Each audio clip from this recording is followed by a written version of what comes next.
Good morning, everybody. Welcome into To The Point. Hope you're doing well on this Sunday, February the 25th, 2024. Don't normally go live on Sundays, but I think I'm going to start. It's an interesting time and go through the weekend. There's a lot of stuff that happens on Saturday that I normally don't get to till Monday night, but I just like this time slot. It gives me time to talk to all of you. So, this Sunday I think will be a new thing going forward, at least for most Sundays. But there's a lot of stuff going on, I got to say, in the world of sports.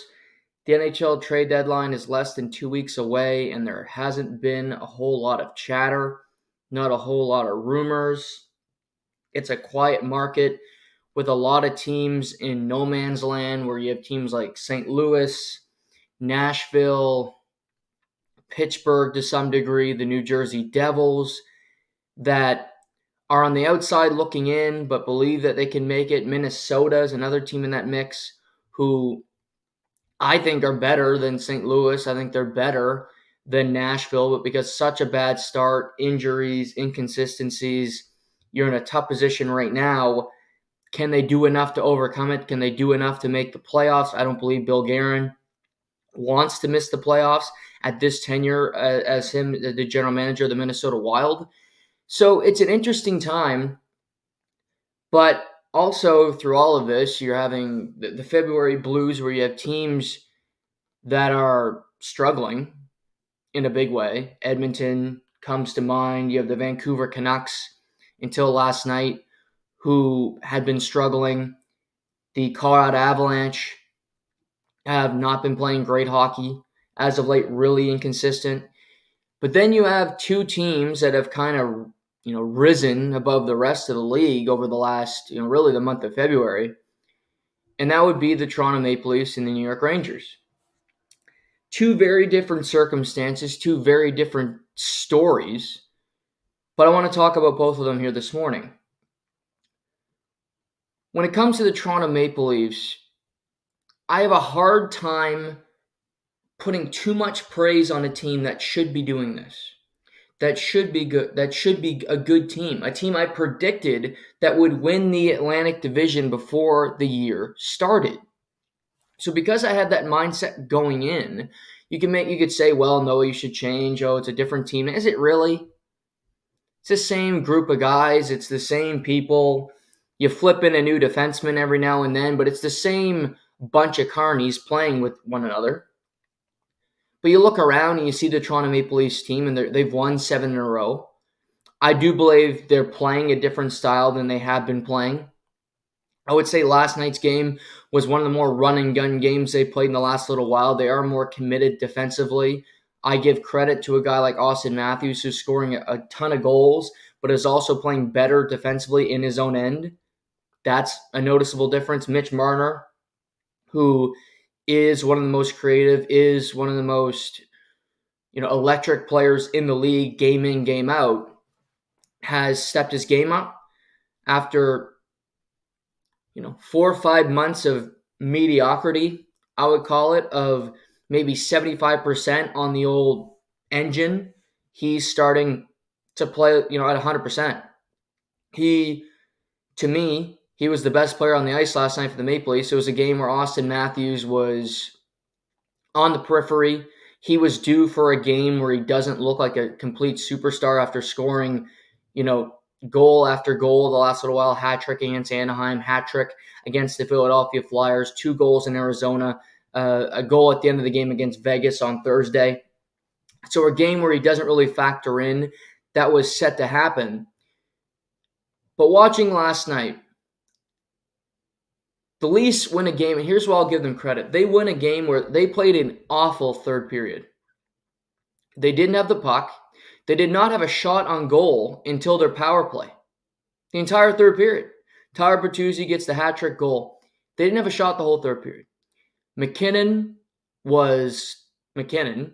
He was phenomenal. He had a point in every Avalanche goal. He was all over the ice. But the Leafs played with some bite. They pissed some people off.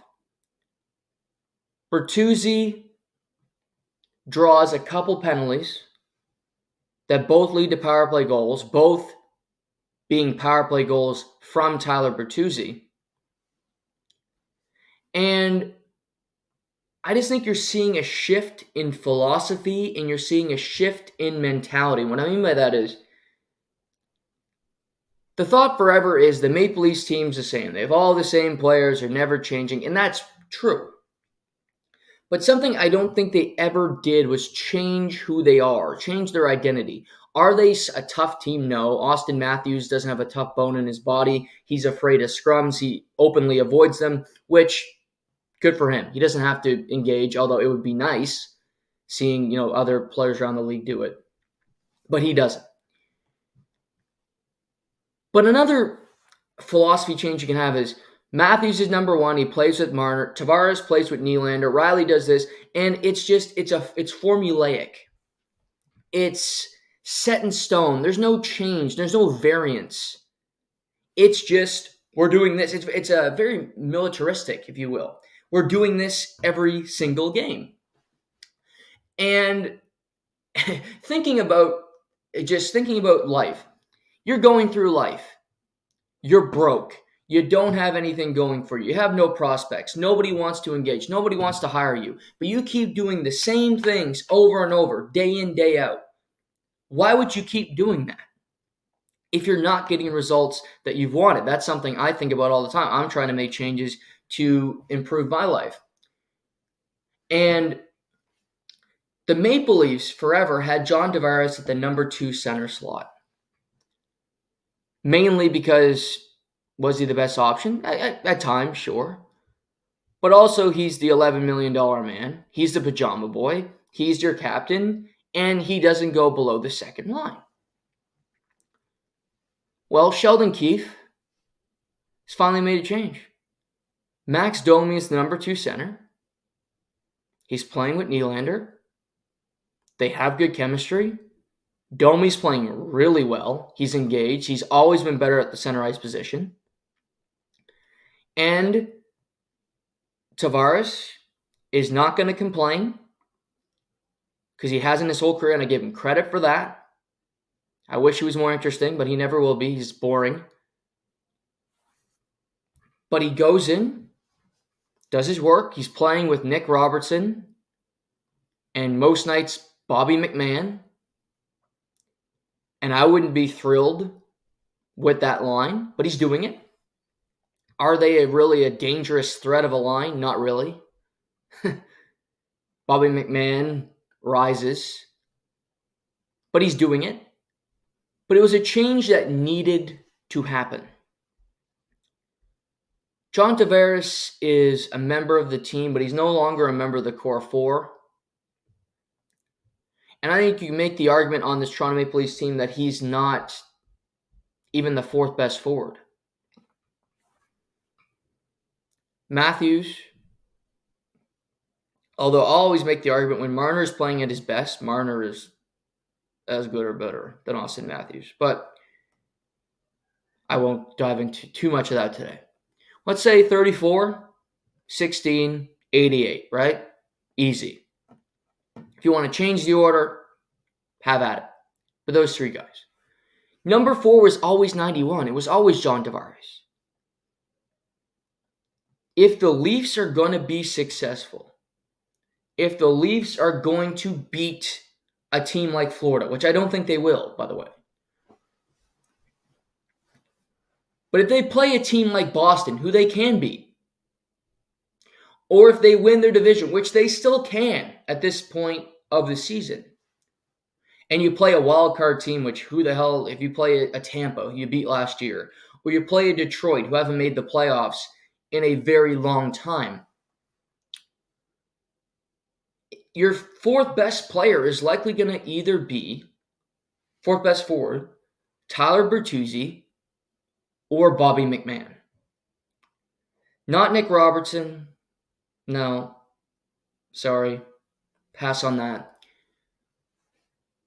But they provide more value. They provide more impact on a game-in, game-out basis than John Tavares does at this point of his career. He still serves a purpose. He's still the figurehead. What I think the Maple Leafs are doing is something I've always said. In business, talking to people in my life, listening to people, I have a great resource because I can talk business with a man who I think is a fantastic businessman, and that's my father. He's been doing it for a long time. He knows what he's, and I talk about it all the time with him because it's fascinating. Or watching Shark Tank, or listening to guys like Jordan Peterson, who I adore and I consume all of his content. Sometimes you got to shift. Sometimes you might have somebody in a position and they've been in that position for a long time. But if they aren't bringing you that value, if they aren't serving the purpose that they once did, that doesn't mean they get to keep that slot forever. This isn't tenure in school where you can have an 80-year-old professor who sucks and he might be going a little crazy, kind of like Joe Biden being the president of the United States. But you have that guy doing it, and you're saying, "Oh well, we have to keep him because that's just the way it's always been." That's a stupid way of doing business. That's a stupid way of doing life. The Maple Leafs are saying, "John, you're still on the team because we have to pay you, and you're under contract. So yes, you're still an employee, and you're still here. But just because you're making that salary and just because you're around doesn't mean you have to play 20 plus minutes a night. Doesn't mean you got to be a number one power play all the time. Doesn't mean you have to play as big a role as you did in the past." This isn't tenure. This isn't, oh, he has to have the slot because he's always had the slot. That is stupidity. You change. You augment your systems. You deviate what you're doing if what you're doing simply is not working. And that's where I give credit to the Maple Leafs, is seeing that what they're doing has not worked and saying, Max Domi, let's give you a run. Here's the thing. I think in a perfect world, the Maple Leafs get another center before the trade deadline period is over, which is on March 8th. In a perfect world, they could get another one. And this is just me pontificating. In that scenario, John Tavares would play the wing. Again, baby steps. Tavares in key situation, take a draw on his own end. Do it. But then you become a winger. He's slow. He's not as productive. And we're trying to win here. This is the big leagues. Nobody tries harder to win than the Maple Leafs. That's all you hear in the media, right? I mean, that's all you hear. Nobody wants to win more, which who can measure? That's always the dumbest thing, right?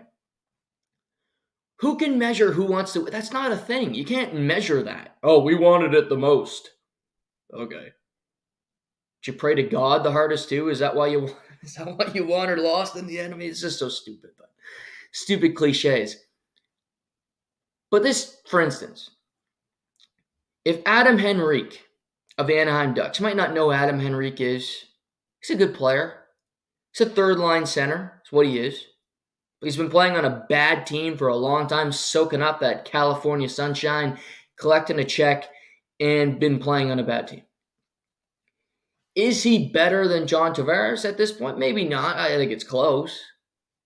I think he's faster than John Tavares. I think it would like to have just options, more depth. John Tavares is never going to be a fourth line. He's not a fourth line center. But could he be a third line winger?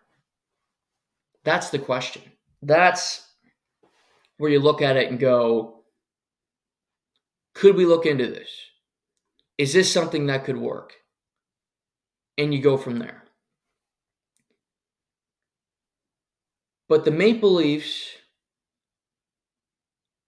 I like their shift. They are a good team, not a great team. Joseph Wall played Friday night against Laval, and by all accounts, I think he allowed in 1 goal and 38 shots or something like that. Pretty damn good performance. It wouldn't stun me if he's starting Tuesday night against the Vegas Golden Knights, which is their next game. They could do that. He could be an X factor because he could be a great goalie and he could win them some games and you go on a run. Who knows? As I said, I still think they have an outside chance of winning their division. Boston's been sputtering. They blow a 2-goal lead last night, lose to the Canucks. Florida going through some injuries right now, but they find a way to get points every night. I think, like I said, to me, the league runs through the Florida Panthers. They are the best team. They play the hardest. They have the playoff style. They have depth. They can score with anybody. And Bobrovsky was the best goaltender in the playoffs last year. And I think their team's better now than it was last year. Having that experience, going through it, the trials and tribulations, they are the pace car. They are what everybody else is chasing. And I might be the only person with that opinion, but I'm the only, I don't care. It's only my opinion on sport. I value my opinion on sports more than anybody else. So anything else, anybody else, I'm sure it's great. I think Florida's the team. Could be Leafs Florida in the first round, which I don't think is optimal for the Maple Leafs. Now, trade deadline less than 2 weeks away. You've won 7 in a row. I am not going over the moon to add to this team. Because 3 weeks ago, it was we're doing nothing. Now you won 7 in a row, you're going to do something. And that's obviously how this works. They might win a few more in a row. Who knows? They might win 10, like the Rangers are currently doing. But your team is your team. You've had you've had a good run here, a really good month of February. You have 4 days left in the month, so you can get another 2 wins to wrap up February and move on to the month of March. But this doesn't change much for me. Your team's your team. Your stars are going to have to be your stars to win in the playoffs. Matthews got to be great. Marner, Nylander, all together for once would be nice. Hey, Leaf Nation. Not one player plays great one game. The other two, aren't even dressed. So it would be lovely if they could add a defenseman.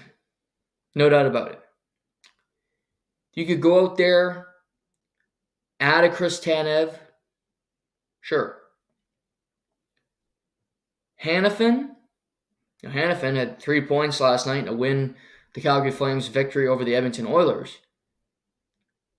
He played 25 minutes. He would be a great addition.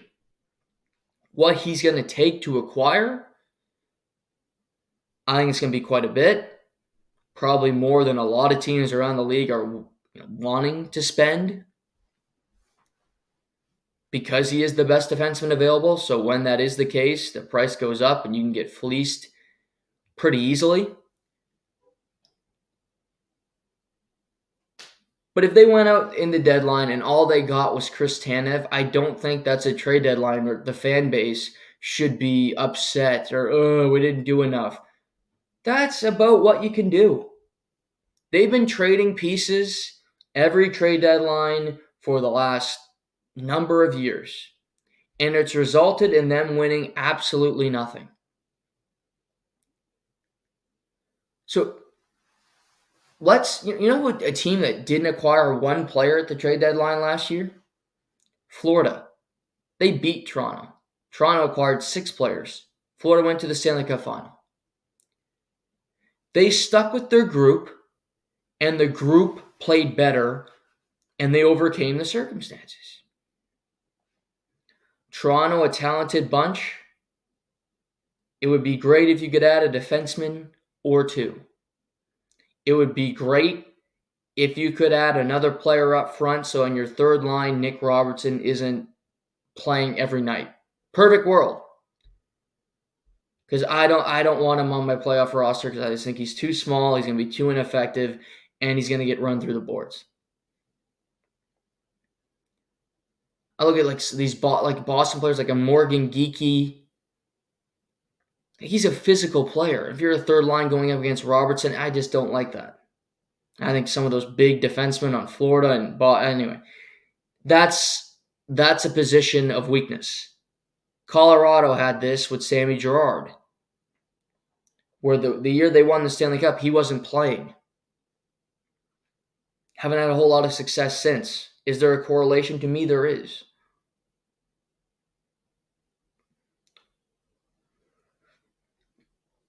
But the Maple Leafs deserve a ton of credit.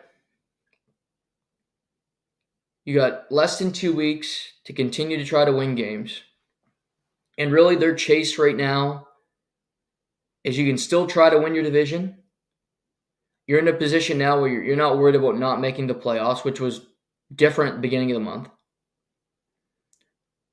So to me, you're one of the top 3 seeds in the Atlantic. You're locked into that, and now it's just about seeding. You want to get first or second. You want home ice advantage. You want as many advantages as you can acquire before the start of the 2023 Stanley Cup playoffs, 2024 Stanley Cup playoffs. Easy. That's what it's about now. I think they played 57 games, if I'm not mistaken. They have played 57 games. You look, Boston's played 59. Florida 58, so you have games in hand on all of them. Tampa's going to play their 60th game of the season this afternoon against the New Jersey Devils. So, we'll see what happens here. Boston's leaking oil. Florida, I don't even care what seed they're in. Home ice advantage on the road, they don't care. They're just going to try to win every night and see what happens. But the push for seeding is their thing right now. What happens at the deadline, I think, is going to be minor. Could change. Maybe a 7-game stretch will define your season, define what you do at a trade deadline. Again, do they need upgrades on the back end? Absolutely.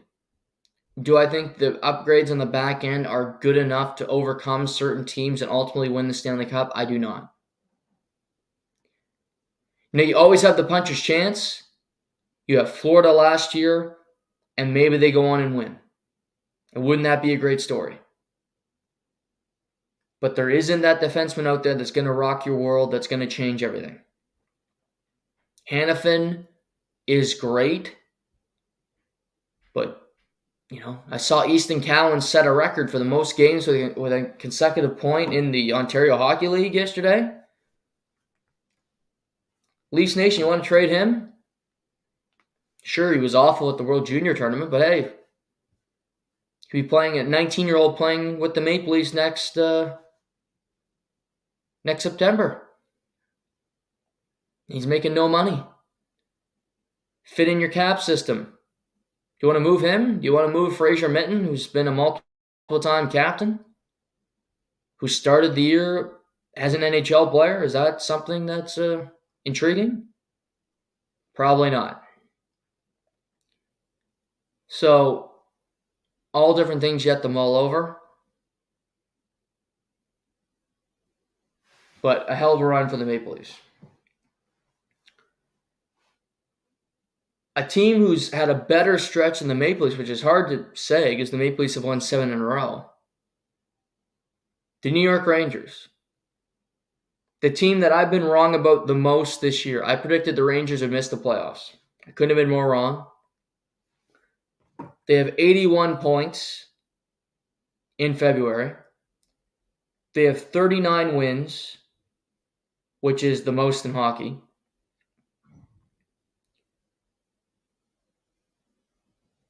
They have been phenomenal. Putting all together, Jonathan Quick as a backup goaltender, what an addition. K'Andre Miller's taking a big step. Fox, Lindgren. Second half of the season, Igor Shesterkin has really started to turn the corner. 38 save performance yesterday in a game that they should have lost to the Philadelphia Flyers. But the Rangers were soft. The Rangers lost the last couple of years because they were just a soft team. It's hard to not be a soft team when you have a guy like Artemi Panarin as your leader. A guy who most nights doesn't have to take a shower after the game's over.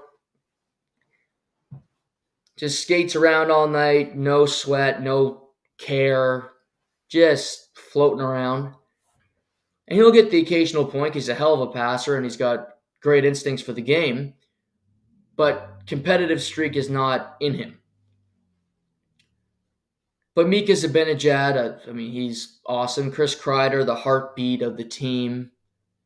Adam Fox, Lindgren, tough as nails.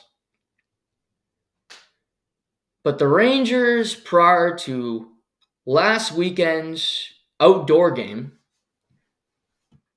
recalled a young man by the name of Matt Rempe.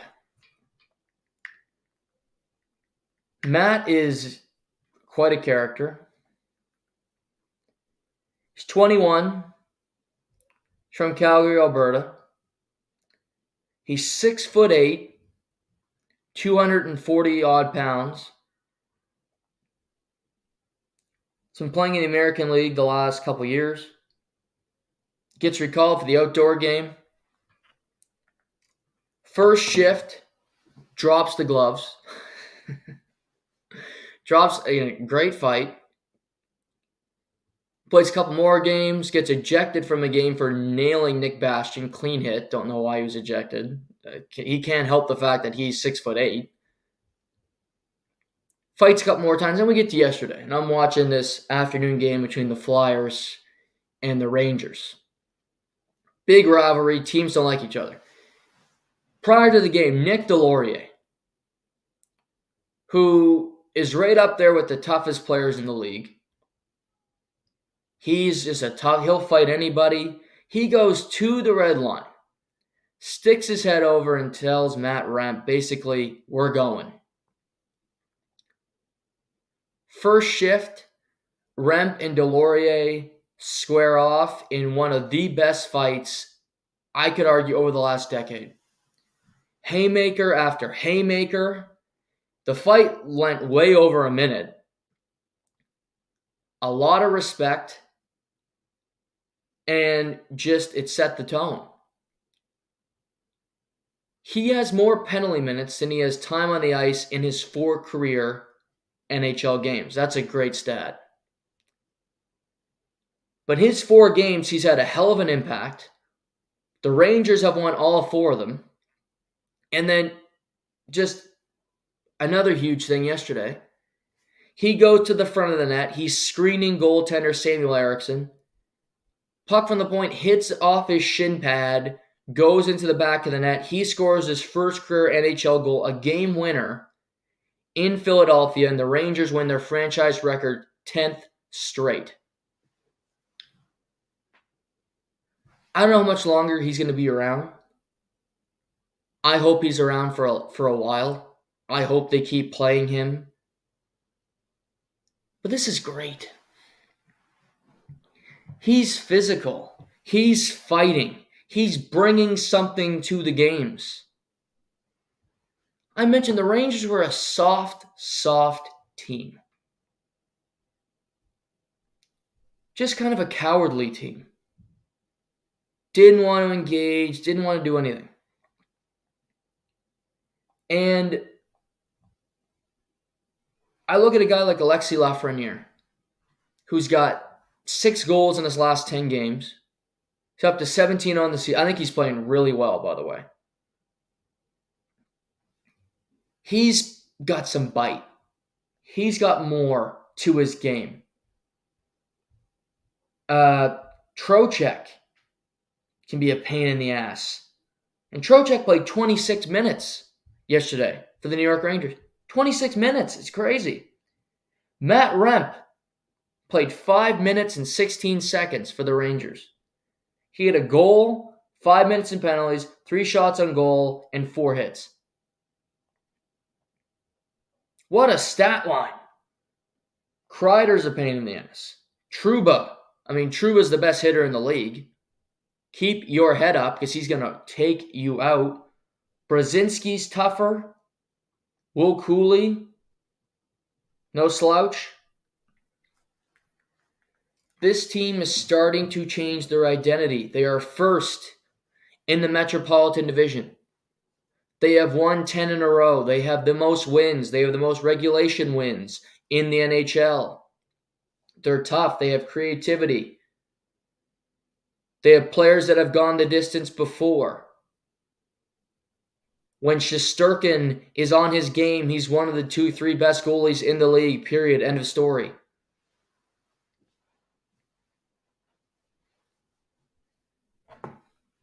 And I look around the league. Trade deadline can change this somewhat. I don't expect it to be a huge trade deadline period. I don't expect to see a whole lot of moves. I don't think there's that many teams that can win the Cup. Florida, yes. I don't believe Boston can at this point. Boston's a good team. Great tandem in net. But I think you're starting to see their center depth really come to, hit them on the head here. They didn't get Lindholm. They didn't get Scheifele in the summer. Henrique would be a Band-Aid on a bullet hole. I don't really see he'd help, but I don't think that puts them over the top, puts them into Stanley Cup contention. I like their back end. Hannafin would be a fit, but again, I think their back end's good already. Boston in the playoffs can be an X factor. But at this point, I don't see Boston winning the Stanley Cup. I just don't. Maybe they'd pull off a huge move that I don't see coming. But at this juncture, no. Toronto.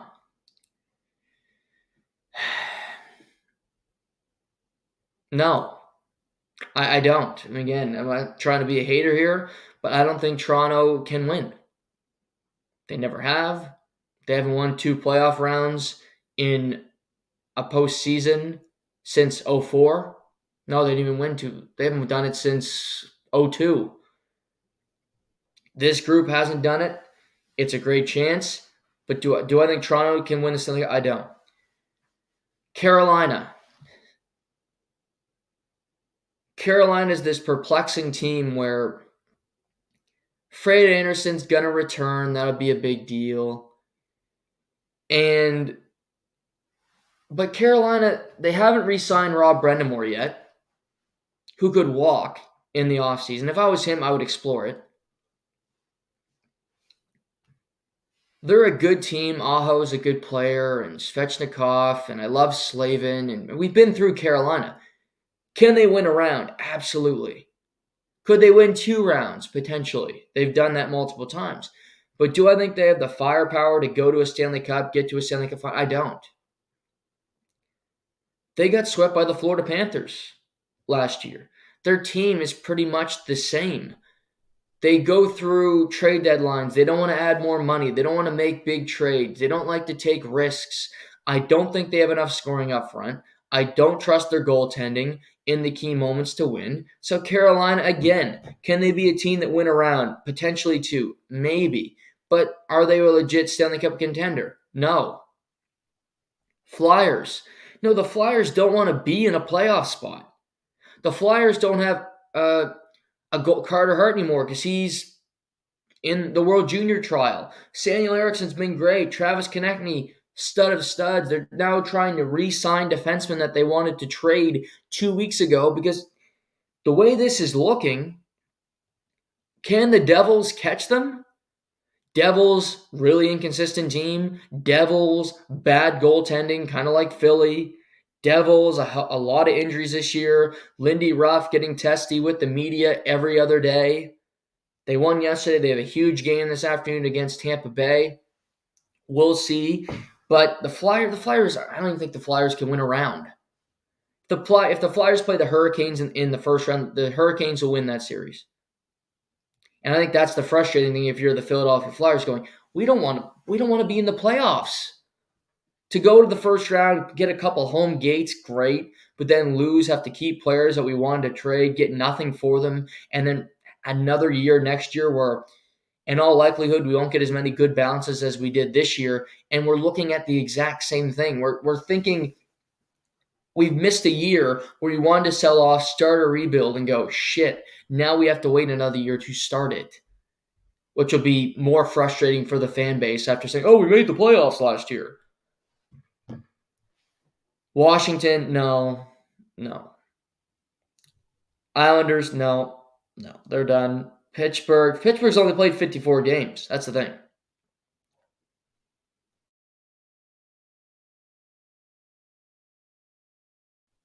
But Pittsburgh, who play TNT, I don't trust Pittsburgh. Pittsburgh should trade Jake Gensel. Pittsburgh should trade Riley Smith. Perfect world, you trade Sidney Crosby to a contender and don't ruin the back nine of his career.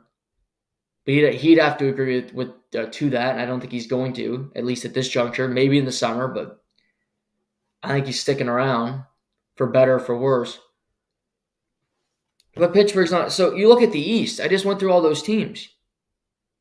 That leaves the Rangers and the Panthers, to me. Those two teams. Red Wings, no. Lightning, no.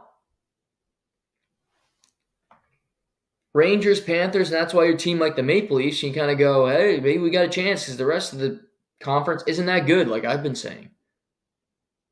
My God, the people on TV that have these jobs go, oh, the East is so deep, it's so tough. It's a bullshit narrative. It's a bullshit narrative because it's either coming from a person in the media who has a bias in the fan base that wants to make their team look better. Primarily, that comes from people who cover the Leafs, but there's also people who do this who really like the Rangers, people on ESPN. It's a murderer's row in the Eastern Conference compared to the West. Maybe there's just a lot of muck in the middle, which is exactly what it is. Neither conference is that tricky. I'm going to go through the West here in a second. But it's not no murderer's row. Oh, all these teams are so close together. The Ottawa Senators are a dangerous team. They got 53 points. The Ottawa Senators are 14 points out of a playoff spot. They are not a threat. They do this every damn year. You start to play well. Buffalo. Think of this. Look at this. Look at these East teams. Columbus, garbage. Montreal has lost 8 of 9. Oh, that's impressive. Ottawa, Buffalo, who wins every third night. Pittsburgh, you scared of them? Islanders. Patrick Waugh took over. They've been garbage since. Capitals, old team, threatening. New Jersey. Is that really a tough conference? Is that really? And think, Flyers in a playoff spot? That's why it's such a tough conference. That's why the Rangers have 39 wins, the most in the league. Because the Metro is so difficult and the Atlantic's so loaded.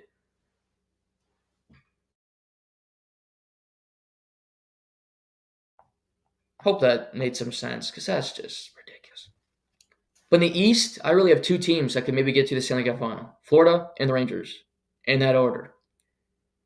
Out West, let's look at this. I believe Dallas can win the Stanley Cup. I believe Dallas is the best team in the West. Dallas played Logan Stankoven last night, first career NHL game. Has the most points in the American League as a 20-year-old. Creative.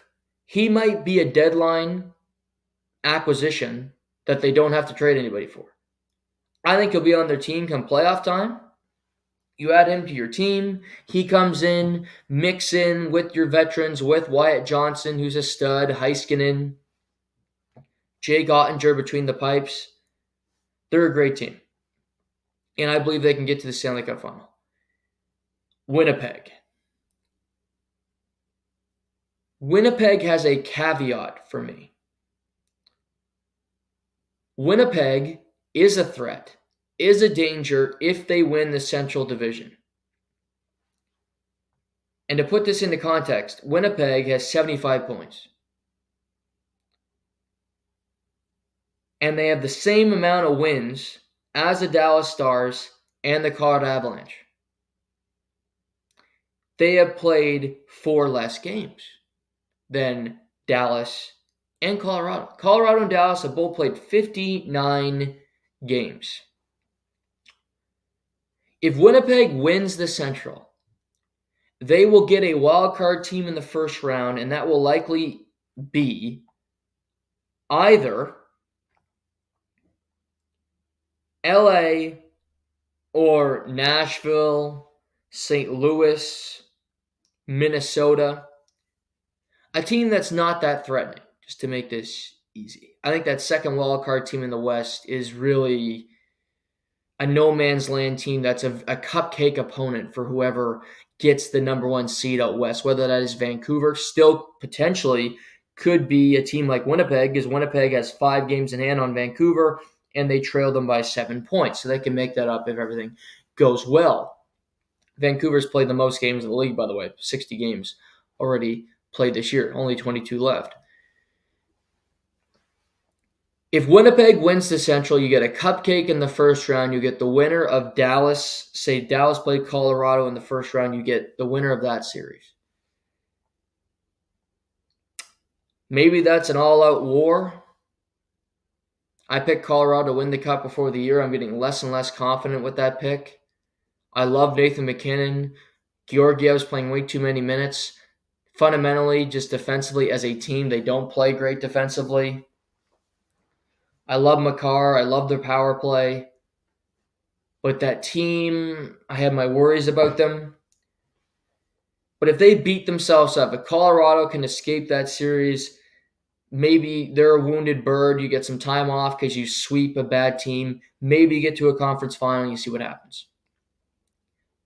I don't think Winnipeg has the skill of Colorado or Dallas, but they do have one of the best goalies in the league. They play great fundamentally, and I think that they play the same every night. Monahan's been a good addition to the power play, so I think they need everything to go right, but they are a caveat Stanley Cup contender for me. Colorado.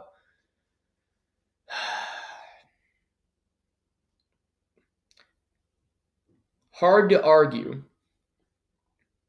MacKinnon has been the best player in the world. I mean, the way he played last night was phenomenal. He was great. He's got 96 points. Kucherov has 98. Kucherov had another 3-point afternoon yesterday. You look up, though, McDavid only trails MacKinnon by 7 points, only trails Kucherov by 9, which is crazy at the start of the season. JT Miller in the top 5 at 79. Impressive stuff for him. But I worry about them right now. They need a change. They need something to happen because what they've been doing, not working, not a dangerous team. Fundamentals are horrible. They need a deadline shift, but I worry about them. Pacific with the Canucks. There was panic with the Canucks. Oh, they've lost 3 in a row. Big whoop. Who hasn't lost 3 in a row this year? They aren't playing well. Rick Tocchet starting to worry. Okay. They had a gutsy performance last night, coming back against Boston. They have 82 points. Thatcher Demko's awesome. They got all the components they need to win. I'd love to see them add a defenseman at the trade deadline, like every team should. So that's not going to happen for everybody. And I think if Vancouver doesn't, I don't think it's the end of the world. Vegas is a wounded bird. Edmonton is of what they are. The Los Angeles Kings, up and down team, I think have more to give, absolutely. But are the Canucks a Stanley Cup contender? Absolutely. And the worry in Vancouver, Rick Tocchet worrying about the team, I think that was bullshit. Just a stupid. I read that article and on Sportsnet. It was just a dumb article. Vegas.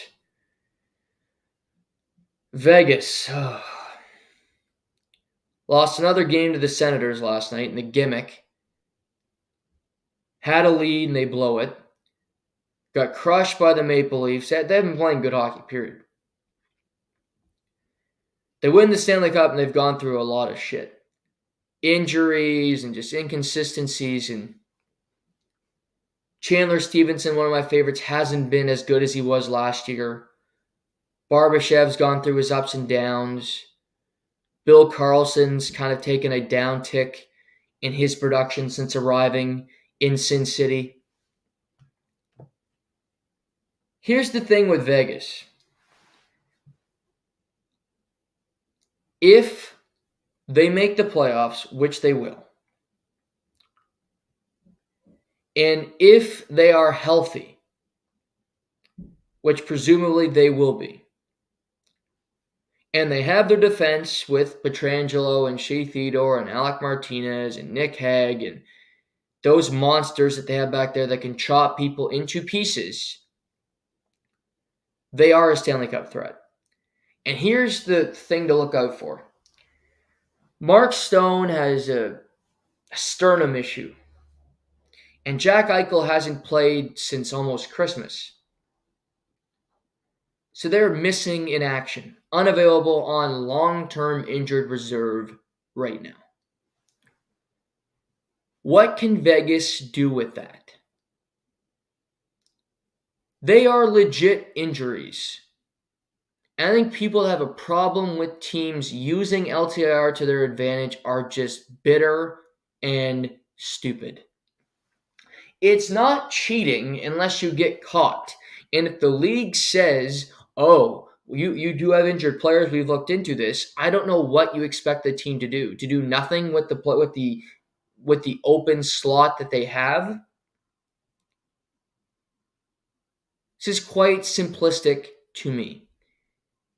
In a perfect world, Mark Stone does not play until the start of the playoffs. If this happens the way I see it happening. Mark Stone is injured. He's got a bad back. He's got a bad sternum. His body's been through a lot over the course of his career. He doesn't play until the playoffs start. That opens up over $8 million in cap space. If I am Vegas, I am calling up the Pittsburgh Penguins and I'm acquiring one of two players. I am getting Jake Gensel or I am getting Riley Smith. And I want them in that order. Gensel, also injured, is a game breaker, a great winger. They got Ivan Barbashev last year to help complement their wing. You get another winger that can come help play and add to your team. If Gensel, the asking price is too high, if that's not going to happen, you reacquire Riley Smith. He has a connection with your team. He's won a Stanley Cup. He knows all the guys. Pittsburgh's not going anywhere. They should be looking to trade him regardless. Who cares if it's going to go back to Vegas? But you have that open slot. You have that possibility to help your team. You do it by getting one of those two wingers to help your team. Because when healthy, going into the playoffs, I don't care if they start on the road, they start at home. Vegas is a dangerous team. It'd be a perfect world like they did last year. They have the number one seed. You have to go through Vegas. Likely not going to happen this year with their circumstances, with the injuries, what they've been through. But hey, you got to go win a couple games on the road. You might have to start a series in Edmonton. You finished off a series last year in Edmonton to beat them.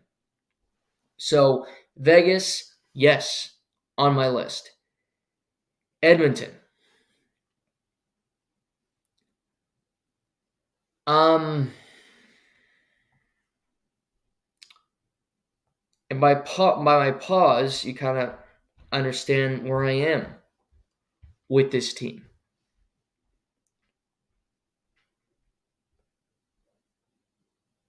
McDavid is McDavid.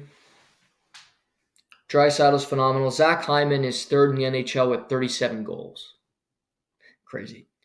And 56 points, by the way. Point per game player. Bouchard's great. Hopkins is pretty good. Vander Kane, I like their team. They're going through a bit of a downturn right now. You lose to Minnesota, and then you lose to Calgary in back-to-back nights. That's losing to two teams that are outside the playoffs, and that's not good. And they really did not play well against Calgary last night. They were awful from the start. They took bad penalties. They were undisciplined. They let the game take over, and they couldn't do anything about it. So that wasn't great for the Edmonton Oilers. Stu Skinner hasn't been as good than when they were winning 18 in a row. I look around at this team, and I should have the utmost confidence, but I'm still apprehensive, like I am with the Maple Leafs. I think the West is more difficult than the East. Playing at Vegas in the first round, not an easy thing. You lost them last year. They ended your streak. They know how to beat you. The Edmonton Oilers' defense,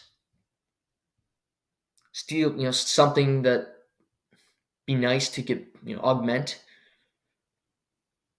Their team defense, while it was great for 18 games, has slipped over the last little while.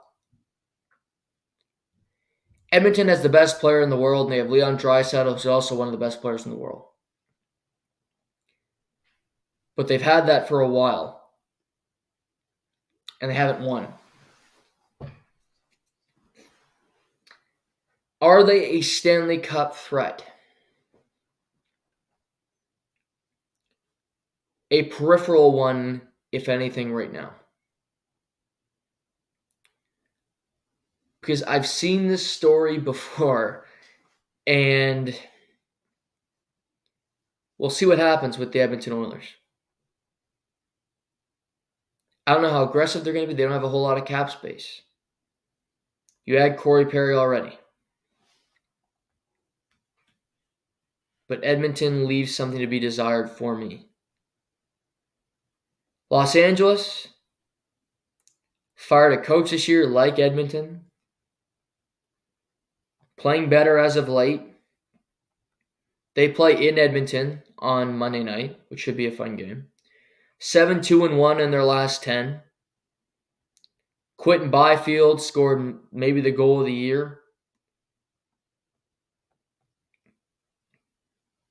Kind of a 3-goalie system.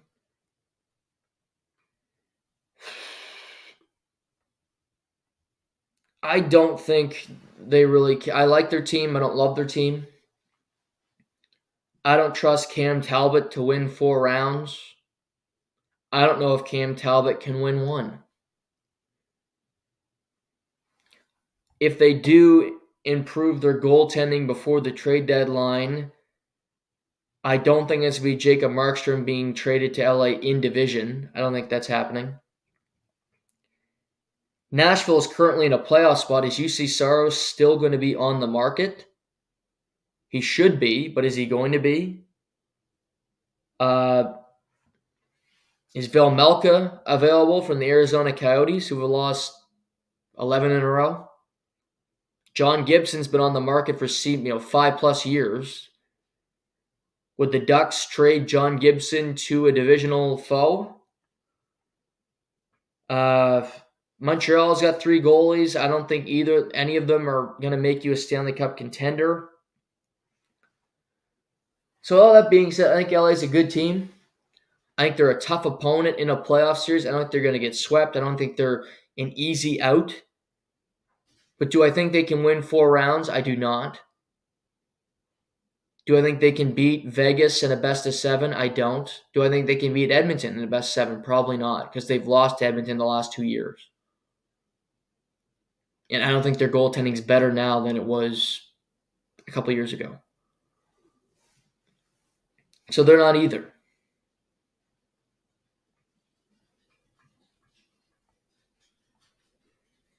Predators no, St. Louis no, Minnesota. So through all of that exercise, legit Stanley Cup contenders, I had the Panthers, Rangers, Dallas, Winnipeg with a caveat if they win their division and things go well for them. Colorado, begrudgingly, I add to the list, and I worry about that pick. Vancouver, yeah. Vegas, yes, even still. In Edmonton,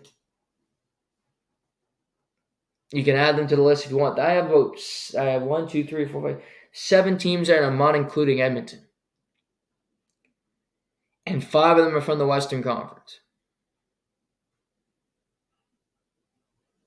But I don't think there's many teams that can legitimately win, that can say, yeah, we're going to win the Stanley Cup this year. Make the playoffs, go on a run, sure. That's one thing. But getting to the ultimate prize, that's a whole other story.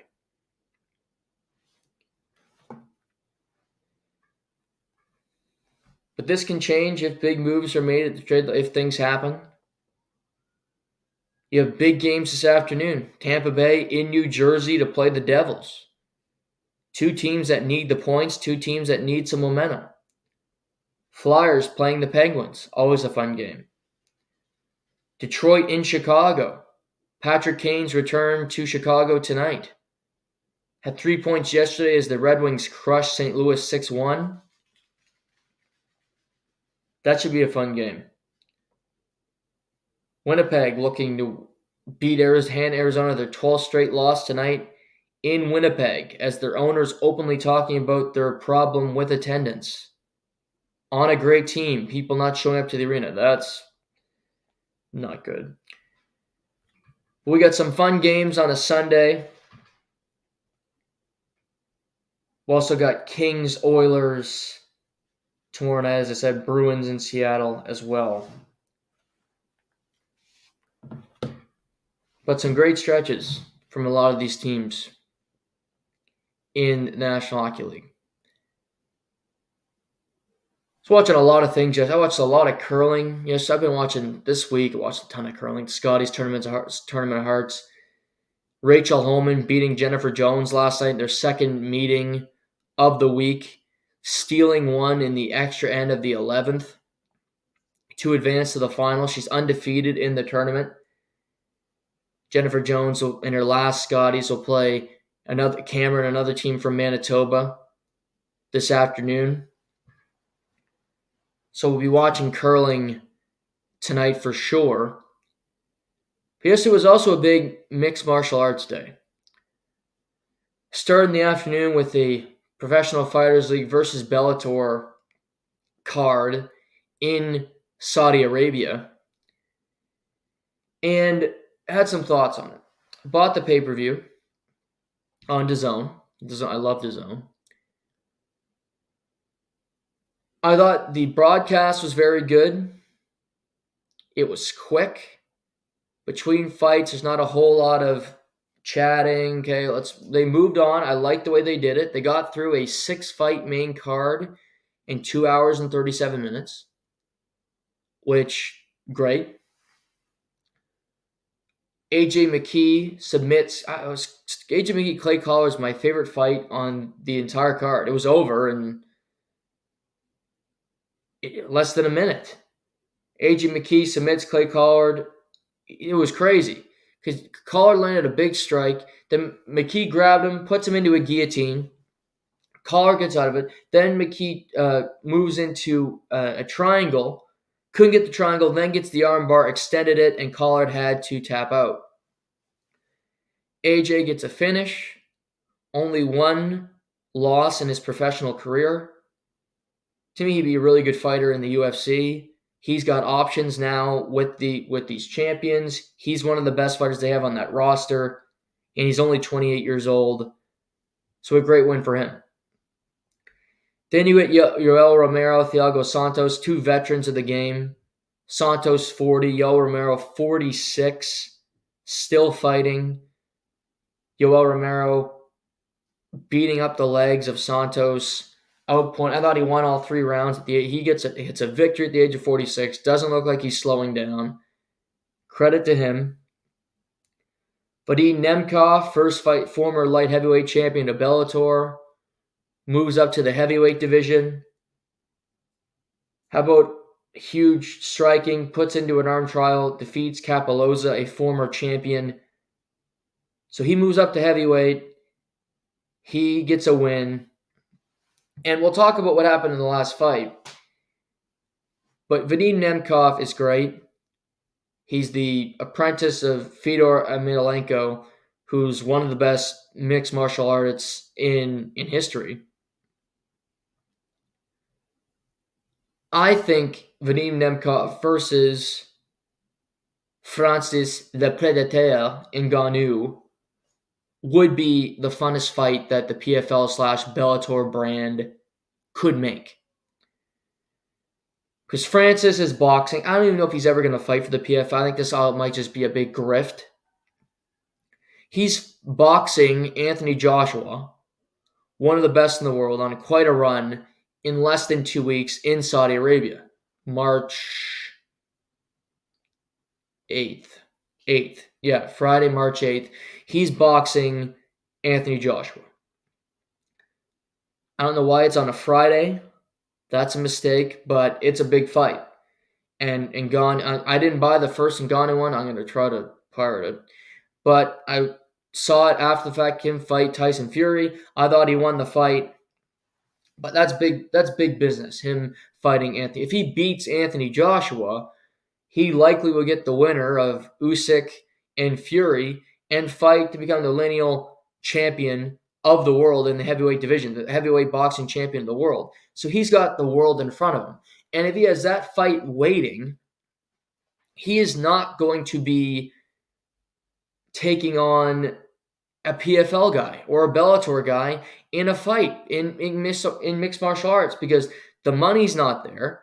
He probably doesn't care. He sees boxing as his avenue. It's his meal ticket. It's his best option.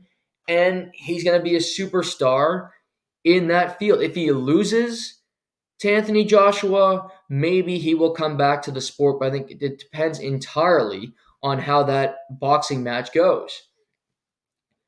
But Nemkov would be the funnest one to me, not Bruno Ferreira. Johnny Eblen edges Campagna in a fun fight. Johnny Eblen remains undefeated. He did lose a round. At points, I thought he was going to lose the fight. But he overcame.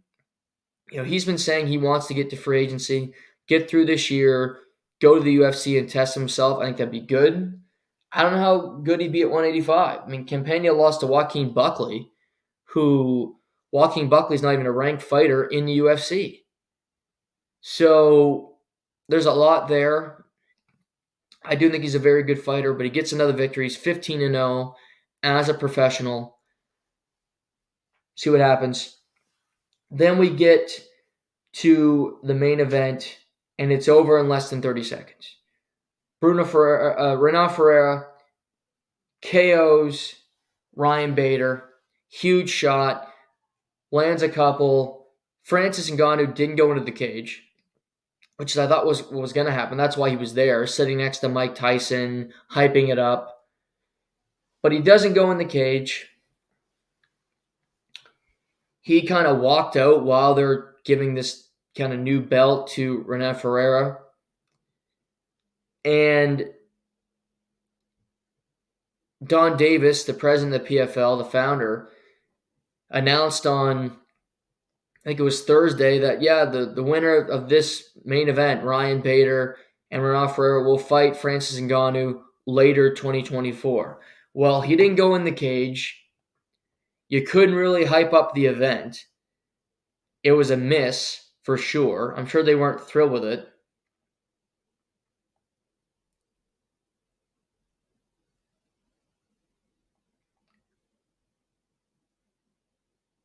But I don't know.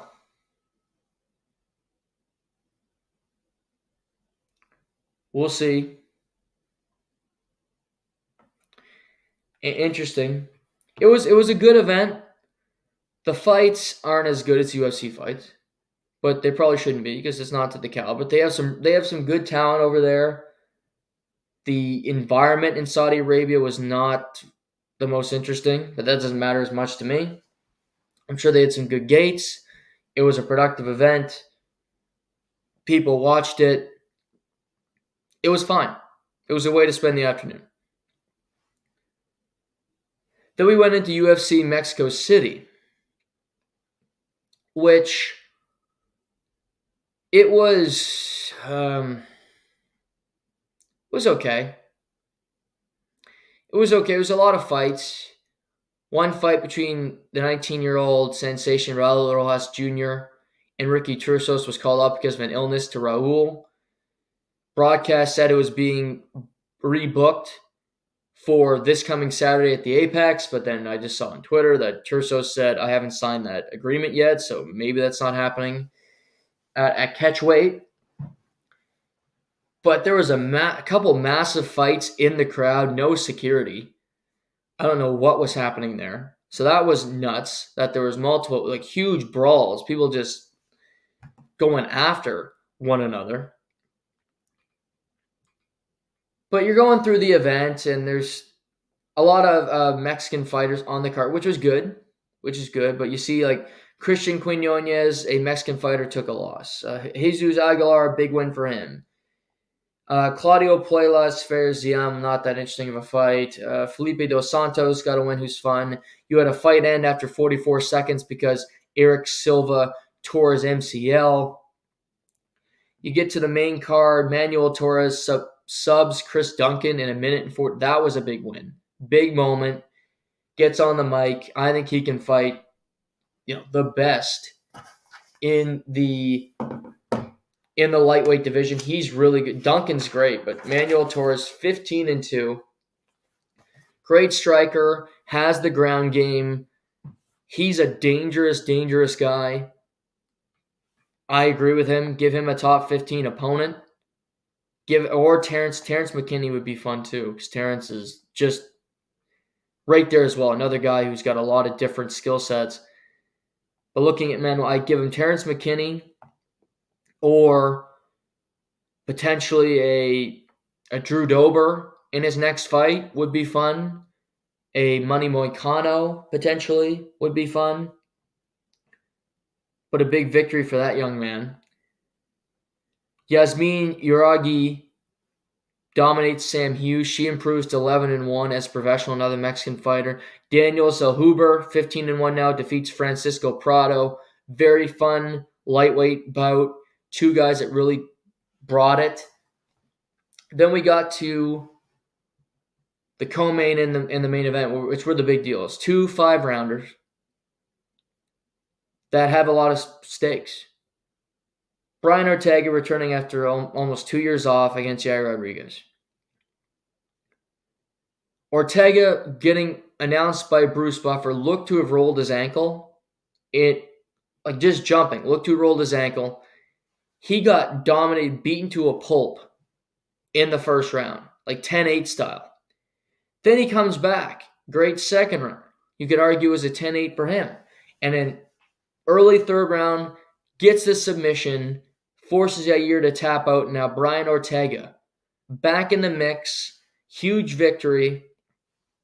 He says he'll go to Spain to fight Ilia Topuria. And the UFC has some interesting decisions to make. I think they wanted Yair to win that fight because Yair and Ilia have history. They don't like one another. So now you look, Ortega gets a victory, but he hasn't fought in a long time. But Ilya and Ortega would be a fresh matchup. There's Max Holloway, but Max Holloway's fighting Justin Gaethje. If he defeats Justin Gaethje, I think it's easy. Holloway versus Topuria in Spain, if you can do it. That's box office. You have one of the best just MMA fighters of all time in Max Holloway and Topuria in his home country. That's selling some tickets. But then there's still Volkanovski, who easily could get a rematch. I think deserves one. Here's what I do. Volkanovski Topuria rematch, whenever that's going to be. If it's going to be in Spain, because Dana White said they want to do it in Spain, but they don't know if they're going to be able to pull it off, try to do it in Spain, book that fight, the rematch. Ortega versus Movsar Evloev later in the year. The winner is the number one contender. They both need another fight. Evloev would love to try to get a finish, beat Brian Ortega, and then you're in that mix. But it's impressive for Ortega could be the next guy. You never know. In this division, it's up in the air. I wouldn't, if poor Josh Emmett, he's kind of in no man's land because he's lost to Ilya Topuria already. If I'm Josh Emmett, I'm saying give me Movsar, give me Brian Ortega, give me Arnold Allen. I want to fight somebody soon. I want to get a victory. I still think I have a path in this division. But I did not expect Brian Ortega to win that fight. Crazy stuff from him. Main event, Brandon Moreno, Brandon Royval. Second time these guys are fighting. And credit to Brandon Royval. Lost back in December. Wasn't that long ago. Fought Alejandro Pantoja. And he said it took a lot out of him. But he took this fight, short notice, after an injury to Emil Albazi. Goes to Mexico, fighting Brandon Moreno, who's from Mexico. He got beat up in the first round. At parts of this fight, it looked like maybe he's going to go down, but he just overcame. He found a way, got some takedowns, landed some really good boxing in the fifth round. It was a close fight. It was a split decision. It could have went either way. But I think the judges got it right. I thought Royval won the fight. I thought he overcame. He landed some good shots. And now he is back really where he should be.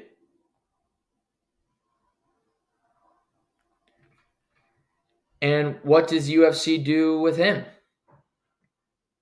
He's fought Pantoja twice, and he's lost both times.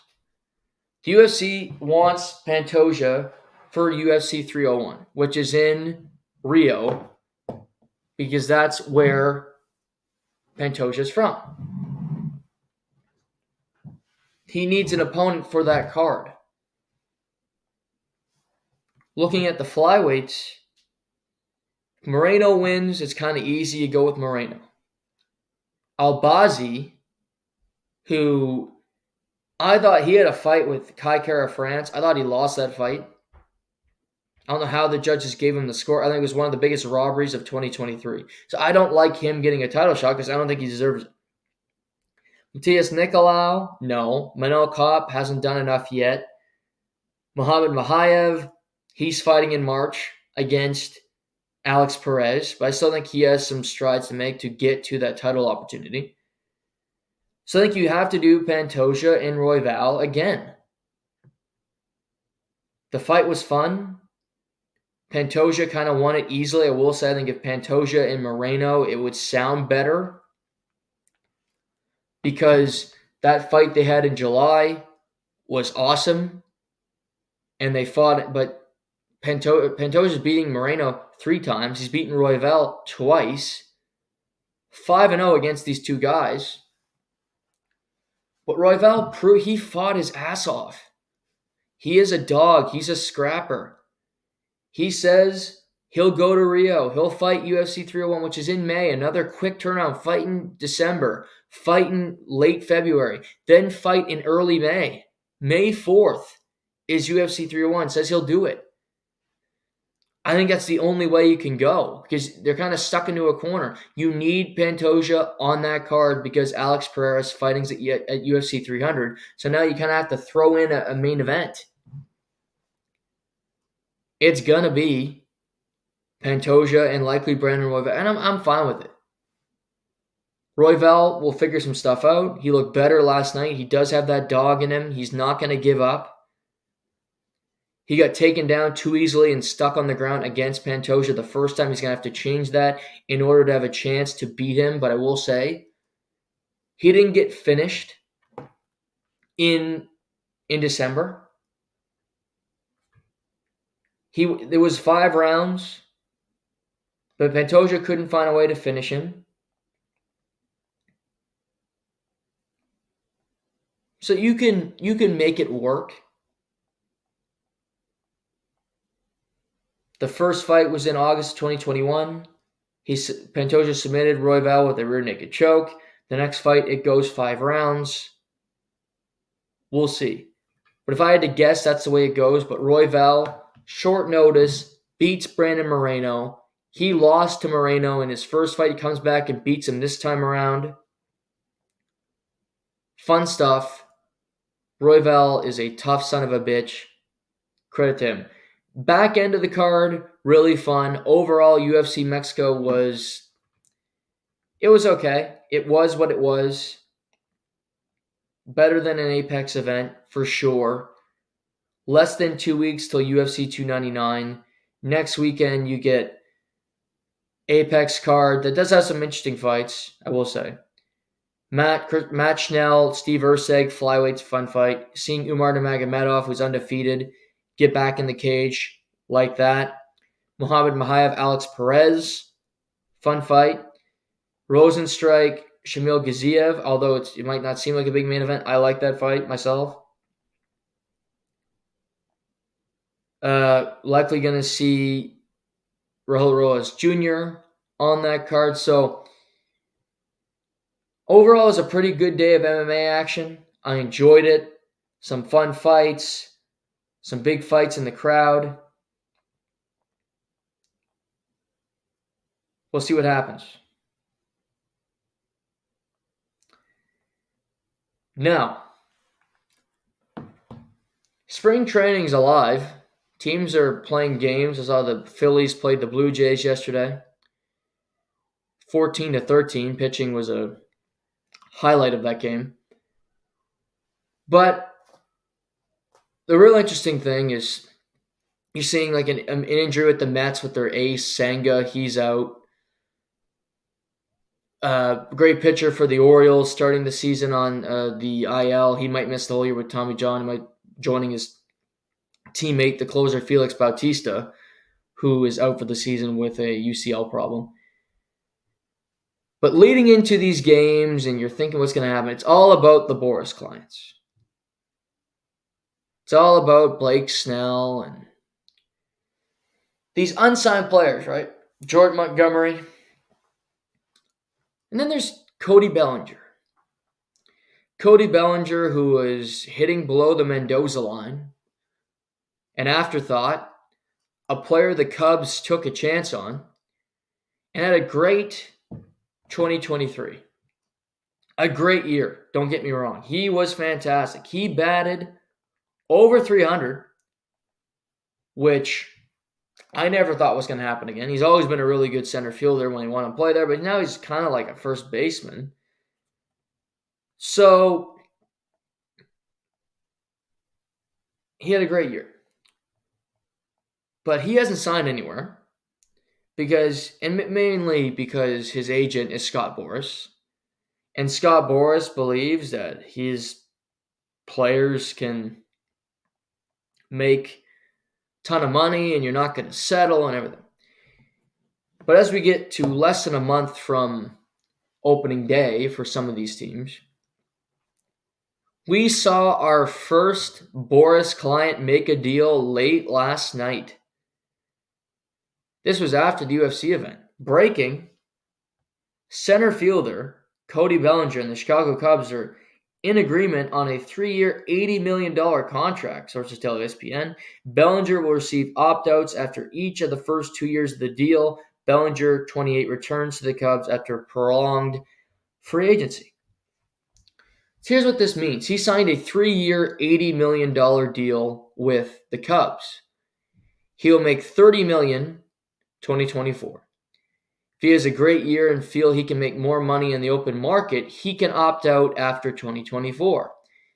If he has a mediocre season or sucks, he can opt in to the next year, 2025. He'll make an additional $30 million. If he has a great year at 30, hitting free agency, I can make a lot of money, sign a long-term deal like I tried to do in 2024. He can opt out. If he's just decent again, worried about himself, he can opt in for $20 million in 2026. So he can have 3 seasons where he make 30, 30, and then 20, or make 30 this year, opt out, potentially go 30, then another year of 30, opt out. He has options. What this says to me is this is a Boras client wilting a little bit, but it's also the Cubs not doing enough. If you're going to stare a player in the eye and go, are you worried you're not going to get any money? Are you worried that you overplayed your hand? Are you worried that your agent, Scott Boras, has completely fucked you over here? Then you don't give Cody Bellinger $30 million over the course of the next 2 years. $30 million and then $30 million. $60 million over 2 years. Cody Bellinger is not a $30 million player. Cody Bellinger is not even really an everyday center fielder anymore. A former great player, no doubt about it. However, 97 RBIs, 307. You look, 2022, batted 210. 2021, batted 165. 2020, batted 239. He has not been good. One good season over 4 years, and you will to give him $30 million. So I think the Cubs wanted to stay relevant. They've been saying all offseason long, we're trying to win.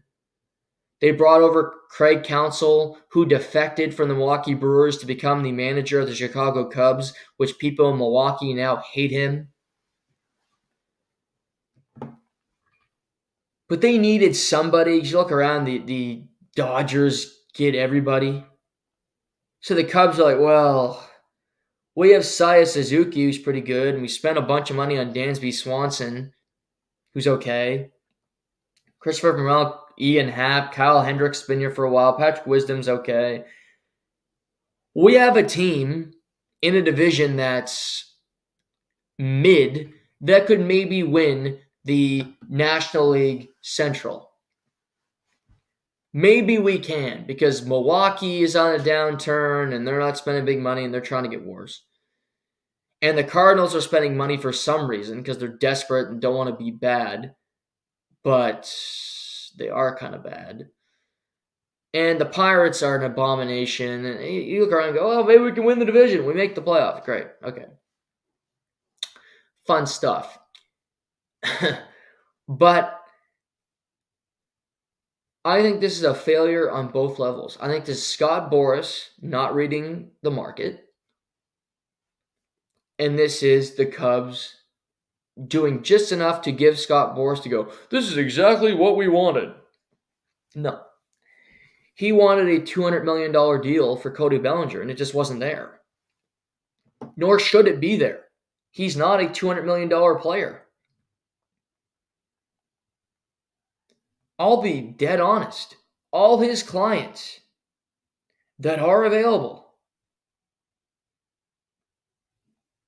Should not be 200. Blake Snell is not a 200. I get it. He's won Cy Youngs. He can't pitch 6 innings. He can't pitch 6 innings. You can't. He's not reliable. I don't know.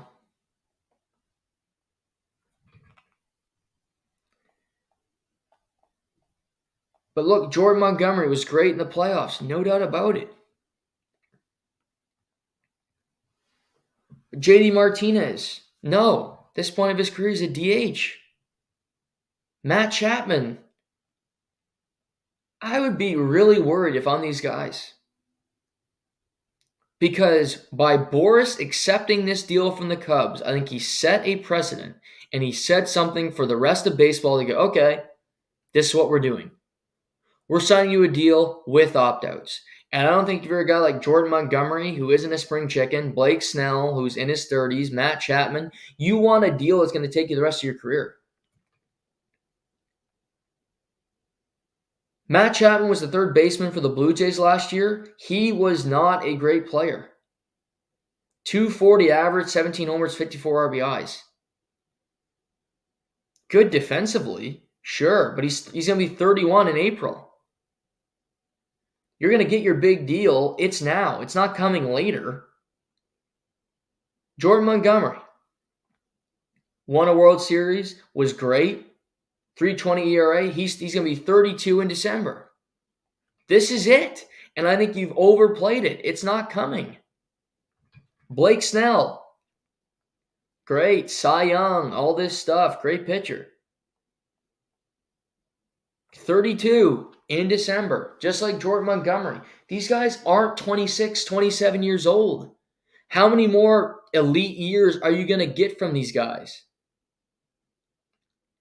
The pitchers, you start to worry. Is Tommy John going to come? Can their arms hold up? Matt Chapman, are we going to sign a guy for 8 to 10 years and give him a whole bunch of money to bat 235 and 17 home runs? As his defense declines and he's not that good of a player anymore? Hell no. So what I think last night, you might have missed this because it was so late. What I think it's doing, it's setting a precedent for what all these guys are going to accept. They're going to have to accept. The Cubs bring back Bellinger. I'm going to say Montgomery is going to go back to Texas on a similar deal. I think Blake Snell is going to end up on the Yankees. They might be the only team that overpays. And Chapman, I have no idea. No clue where he goes. Because a great defensive third baseman, but that's really all he brings to the table.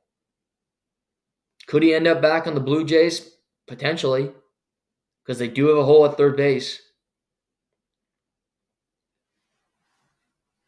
But I think it's set the tone for the way this is going to go moving forward. And I don't think the fact that Cody Bellinger signing at midnight on a Saturday night in February is a great thing for baseball. Spring training and secondary, and you're talking about these players and where they're going to go. On March 22nd, the Dodgers play the Padres in Korea. That's where the season starts this year, before opening day in North America. Less than a month before we get there, and it's, where are these Boras clients going to go? Now the fact that Bellinger is signed, here's another prediction. I think that in the next 10 days, so let's say month starts today, by a week from Wednesday, everybody will be signed. Everybody will be on a team. Because you got to get on there. You want to get moved in, find your team, get to spring training. But I think it's going to pick up. I think it'll be quicker now with this happening. But Cody Bellinger is back in the Chicago Cubs, which is, I'm sure, Scott Boras, he said, that's exactly what we would have wanted. Bullshit. Lies. Should be a fun day of sports. You got the Mexico Open at Vidanta with Jake Knapp leading by 4 strokes. He had a great day yesterday over Valimaki. You have Ben Silverman, who's tied for third, the Canadian, So he has a chance to make some good prize money and have a good day. Be watching that, some afternoon hockey, some afternoon college basketball with the NCAA tournament starting a little bit. Houston and UConn. Two best teams in the country, to me, just play great fundamental basketball. Kentucky's pretty good when they want to be. We're going to talk more about college basketball as we go forward here because the tournament's coming up and I love it. But I hope you guys enjoyed the show today. It was great. I had lots to talk about. We'll be back Tuesday. Until then, take care. Enjoy the rest of your weekend. This is To The Point.